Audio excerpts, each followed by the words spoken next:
donner sa vie. J'aimerais lire un passage dans l'épître de Paul aux Romains au chapitre 12, le verset 1er. Voilà ce que déclare l'apôtre.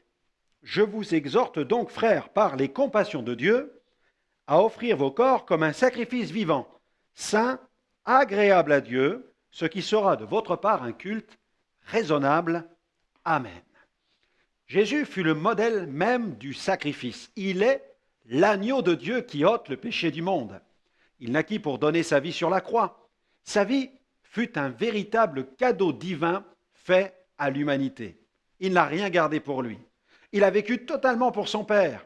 Dans le jardin de Gethsémanée, il a eu le choix, payer le prix ou refuser de payer la rançon pour nos péchés. Mais béni soit Dieu, il a accepté de payer le prix. Dans les pays occidentaux, quand nous parlons d'abandonner notre vie à Christ, nous comprenons que nous devons placer notre vie quotidienne sous le contrôle total de Dieu. Par contre, dans d'autres régions du monde, où les chrétiens sont victimes des plus violentes persécutions, abandonner sa vie au Christ peut signifier accepter de mourir pour lui. S'il le fallait, seriez-vous prêt à souffrir physiquement pour le Christ? Souvenez-vous toujours de la prière que le Seigneur fit monter vers son Père alors qu'il était en lutte dans le jardin de Gethsémanée.